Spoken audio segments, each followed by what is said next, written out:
स्वागत है। लेक्चर 2। इस वीडियो हम खंड बा के प्रश्नों को हल करेंगे। हम खंड सा के प्रश्नों को हल करेंगे। खंड बा में प्रश्न नंबर 2 का है, लेंस की वायु में फोकस दूरी एवं लेंस के द्रव में डुबोने पर उसकी फोकस दूरी का अनुपात ज्ञात कीजिए। इसका हल है लेंस के सूत्र से 1/f बराबर n-1 1/r1 1/2 r2। लेंस की वायु में फोकस दूरी 1/fa, यहाँ fa है लेंस की वायु में फोकस दूरी, तो हमारा हो गया Ang-1 1/r1 1/r2। समीकरण 1। लेंस की द्रव में डुबोने पर फोकस दूरी 1/fl Lng-1 1/r1 1/r2। समीकरण 2। समीकरण 2 में समीकरण 1 से भाग देने पर 1/fl बटे 1/fa Lng-1 Ang-1 1/r1 1/r2 1/r1 1/r2। यहाँ पे 1/r1 1/r2 से ये कैंसिल हो गया, बच्चा हमारा fa ऊपर चला जाएगा, fl नीचे आ जाएगा, तो fa ऊपर होके fa/fl Lng-1/Ang-1। अतः सही उत्तर है लेंस की वायु में फोकस दूरी एवं लेंस के द्रव में डुबोने पर उसकी फोकस दूरी का अनुपात होता है fa/L Lng-1/Ang-1। 2 का ख, हाइड्रोजन परमाणु में इलेक्ट्रॉन की मूल ऊर्जा स्तर में आयनन विभव कितना होता है। इसका हल है हाइड्रोजन परमाणु की Nv कक्षा में ऊर्जा En बराबर -13.6/n²। बच्चों इस प्रश्न को आपको याद रखना है। ये उत्तर हाइड्रोजन परमाणु की Nv कक्षा में ऊर्जा En बराबर -13.6/n²। इससे सवाल भी पूछे जाते हैं, तो इसे आपको याद रखना होगा। मूल ऊर्जा स्तर में n बराबर 1, तो E1 बराबर -13.6 इलेक्ट्रॉन वोल्ट। यहाँ n की वैल्यू 1 रखोगे तो 1 का स्क्वायर 1 हो जाएगा, बचेगा E1 बराबर 13.6, जो कि यहाँ पे लिखा गया है। यदि परमाणु की न्यूनतम अवस्था में -13.6 इलेक्ट्रॉन वोल्ट ऊर्जा किसी बाह्य स्रोत से प्राप्त हो जाए, परमाणु आयनिक अवस्था में पहुँच जाएगा। यह ऊर्जा की हाइड्रोजन परमाणु की आयनन ऊर्जा कहलाती है। यह ऊर्जा देने के लिए प्रथम कक्ष में इलेक्ट्रॉनों को 13.6 वोल्ट विभव पर त्वरित करना होगा, जिससे हम परमाणु का आयनन विभव कहते हैं। हाइड्रोजन परमाणु में इलेक्ट्रॉन की मूल ऊर्जा में आयनन विभव 13.6 वोल्ट होता है। प्रश्न नंबर 2 का ग, विद्युत चालकता की परिभाषा एवं बीमी सूत्र लिखिए। तो इसका हल है विद्युत चालकता की परिभाषा। विद्युत प्रतिरोध के व्युत्क्रम को विद्युत चालकता कहते हैं, इसे G से प्रदर्शित करते हैं। तो विद्युत चालकता G बराबर 1/R, ये R हमारा है, विद्युत प्रतिरोध है, इसी के व्युत्क्रमानुपाती को हम विद्युत चालकता कहते हैं, जिसे G से प्रदर्शित किया जा रहा है। इसका मात्रक होता है Ω-1 या माहो या साइमन होता है। इसका बीमी सूत्र है M-1 L2T3A² होता है। प्रश्न 2 का घ, प्रत्यावर्ती धारा परिपथ में प्रयुक्त अमीटर धारा के किस मान को व्यक्त करता है। इसका हल है प्रत्यावर्ती धारा AC परिपथ में प्रयुक्त अमीटर धारा के RMS मूल माध्य वर्ग मान को व्यक्त करता है। ऐसा इसलिए है क्योंकि AC धारा समय के साथ अपनी दिशा बदलती रहती है और एक पूर्ण चक्र के लिए इसका औसतन मान 0 होता है। DC अमीटर औसतन मान पढ़ते हैं, इसलिए वे AC धारा को मापने के लिए उपयुक्त नहीं होते। AC अमीटर आमतौर पर हॉट वायर एमीटर होते हैं, जो जूल के ऊष्मीय प्रभाव पर आधारित होते हैं, जहां तार के तापीय प्रसार का उपयोग धारा को मापने के लिए किया जाता है। तार में धारा की दिशा महत्वपूर्ण नहीं होती, इसलिए यह विधि AC सॉकेट के लिए उपयुक्त है। प्रश्न 2 का अंगा, होल पर कितना आवेश होता है। पीएन संधि डायोड का परिपथ संकेत बनाइए। इसका हल है होल पर धनात्मक आवेश होता है, जो इलेक्ट्रॉन के आवेश के बराबर होता है 1.6 × 10⁻⁻⁰ कूलाम। पीएन संधि डायोड का परिपथ संकेत एक त्रिभुज जिसमें P प्रकार का अर्धचालक और एक सीधी रेखा जो N प्रकार का अर्धचालक से बनता है, जिसमें तीर धारा की प्रवाह की दिशा को दर्शाता है।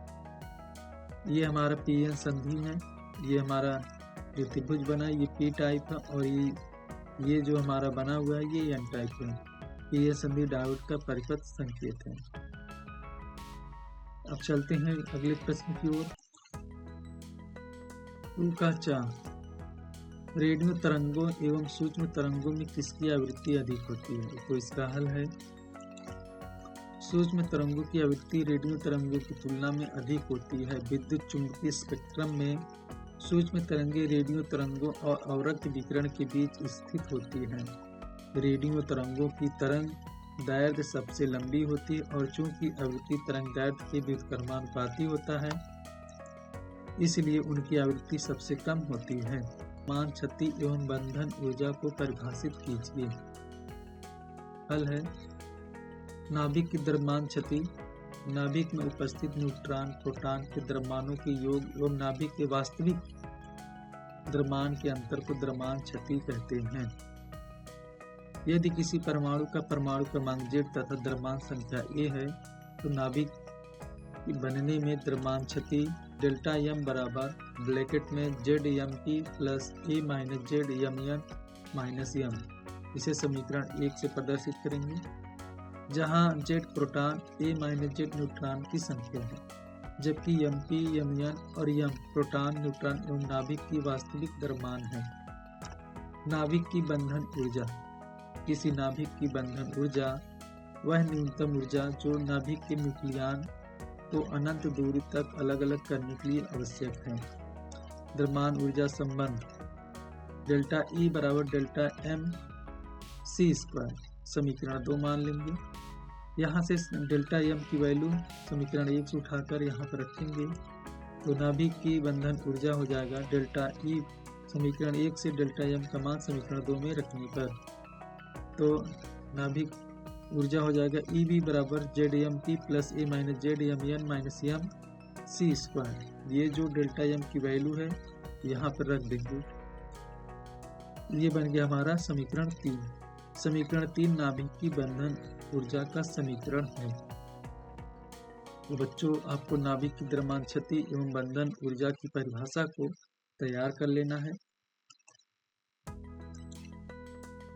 3 का ख प्रश्न नंबर 3 का ख में पहुंच रहे हैं। कह रहा क्राउन कांच से द्वि अवतल लेंस बनाना है। लेंस के पृष्ठों की त्रिज्या कितनी रखी जाए कि लेंस की क्षमता -2.5 डायोप्टर हो। क्राउन कांच का पवर्तनांक 1.65 है। तो इसका हल देखते हैं। लेंस की फोकस दूरी F एवं लेंस की क्षमता P में संबंध होता है जो हमारा वो होता है F बराबर 1/P। दिया गया है P बराबर -2.5 डायोप्टर है, इसलिए F बराबर 1/, यहाँ पे P की वैल्यू रखेंगे 2.5D। तो ये आ गया। इसको हम मीटर में बदलेंगे तो -0.4 मीटर और सेंटीमीटर में हो जाएगा F बराबर -40 सेंटीमीटर। लेंस मेकर सूत्र 1/F बराबर μ-1 1/R1 -1/R2। समीकरण हमारा 1 है। जहां क्राउन कांच का पवर्तनांक दिया है म्यू बराबर 1.65 यहाँ पे दिया हुआ है प्रश्नों में। लेंस की फोकस दूरी F बराबर -40 सेंटीमीटर जो कि हमने यहाँ पे निकाल लिया है। द्वि अवतल लेंस के लिए दोनों वक्ता त्रिज्याएं परिमाण में समान होती हैं। मान लीजिए R। तो पहले पृष्ठ के लिए प्रकाश बाईं ओर से आता है, इसलिए R1 बराबर -R अवतल सतह के लिए होगा। दूसरे पृष्ठ के लिए R2 बराबर +R अवतल सतह के लिए। उपरोक्त सभी मान समीकरण 1 में रखने पर ये जो सभी मान हैं इनको समीकरण 1 में रखते हैं तो 1/-40 1.65 -1 1/R1 -1/R2 1/-40 इसमें से घटाएंगे तो 0.65 1/R और 1/R जोड़ेंगे 2/-R हो जाएगा। तो हमारा हो गया 1/-40 1.30 -R 2 का गुणा 65 में करेंगे तो 1.30 हो जाएगा, ये माइनस हो जाएगा प्लस, तो हमारा हो जाएगा r बराबर -40 गुणे -1.30, तो सही उत्तर आ गया r बराबर 52 सेंटीमीटर। अर्थात ग्राउंड त्रिज्याएं हमें 52 सेंटीमीटर रखना होगा। क्योंकि दोनों त्रिज्याएं यहाँ परिमाण में समान होती हैं, तो इसलिए दोनों R1 R2 का मान 52 सेंटीमीटर होगा। प्रश्न 3 का ग है कि पीएन संधि डायोड के अग्र अवनित स्थिति में इसके प्रचालन को समझाइए। तो हल पे चलते हैं। पीएन संधि डायोड के अग्र अभिनत स्थिति फॉरवर्ड बायस कैसे किया गया है। पीएन संधि के अग्र अभिनत स्थिति में पी क्षेत्र को बैटरी के धनात्मक टर्मिनल से और एन क्षेत्र को बैटरी के ऋणात्मक टर्मिनल से जोड़ा जाता है, तो यह संयोजन अग्र अभिनत कहलाता है, जिसमें अवक्षेप परत की चौड़ाई कम हो जाती और धारा प्रवाहित होती है। पीएन संधि को अग्र अभिनत किया जाता है तो बाहरी विद्युत क्षेत्र आंतरिक विभव प्राचीर के विपरीत दिशा में होता है, जिससे परिणामी विद्युत क्षेत्र कम हो जाता है, अवक्षेप परत की चौड़ाई कम हो जाती और विभव प्राचीर की ऊंचाई भी कम हो जाती। बहुसंख्यक आवेश वाहक पी क्षेत्र में होल और एन क्षेत्र में इलेक्ट्रॉन आसानी से संधि को पार करके प्रवाहित होते हैं, जिससे परिपथ में अग्र धारा बहती है। सिलिकॉन डायोड के लिए लगभग 0.6 वोल्ट के अवक्षेप क्षेत्र का है, प्रतिरोध लगभग नगण्य हो जाता और धारा बिना किसी बाधा के प्रवाहित होती है। तो यहाँ पे हमने जो है पीएन संधि डायोड का अग्र अभिनत स्थिति प्रस्तुत किया है। और यहाँ पे जैसे परिभाषा में कह रहा है कि पीएन संधि की अग्र अभिनत स्थिति में पी क्षेत्र को बैटरी के धनात्मक टर्मिनल से, तो ये हमारा पी क्षेत्र है, यहाँ पे लिखा गया है पी क्षेत्र है, ये बैटरी है, बैटरी का प्लस वाला हिस्सा जो है वो हमारा पी क्षेत्र से कनेक्ट है और इसका ऋण वाला सिरा बैटरी के जो है एन क्षेत्र से कनेक्ट है। तो जब हम बैटरी के पी टर्मिनल को पी क्षेत्र से और ऋण टर्मिनल को एन क्षेत्र से जोड़ते हैं तो ऐसा संयोजन अग्र अभिनत कहलाता है, जिसमें अवक्षेप परत की चौड़ाई कम हो जाती है और धारा प्रवाहित होती है। जबकि पीएन संधि को अग्र अभिनत किया जाता है तो बाहरी विद्युत क्षेत्र आंतरिक विभव प्राचीर के विपरीत दिशा में होता है। यहाँ पे हमारा विद्युत क्षेत्र दिखाया गया है।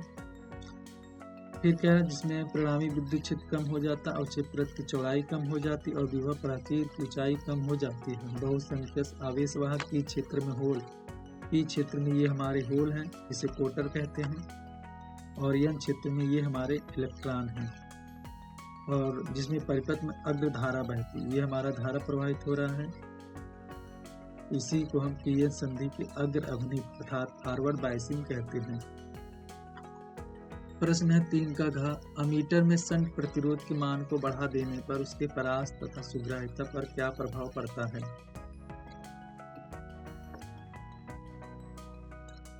हल है परास पर प्रभाव। शंट प्रतिरोध बढ़ाने से अमीटर की कुल माप सीमा कम हो जाती है, जिसका अर्थ है यह उच्च धारा को मापने के लिए कम सक्षम हो जाता है। शंट प्रतिरोध का मान जितना कम होता है परास उतनी ही अधिक होती है। सुग्राह्यता पर प्रभाव। सुग्राह्यता बढ़ जाती है, जिसका अर्थ है कि अमीटर छोटी से छोटी धारा के बदलाव को भी अधिक संवेदनशीलता से मापता है। अमीटर के शंट प्रतिरोध का मान बढ़ाने पर अमीटर का परास घट जाता और सुग्राह्यता बढ़ जाती है।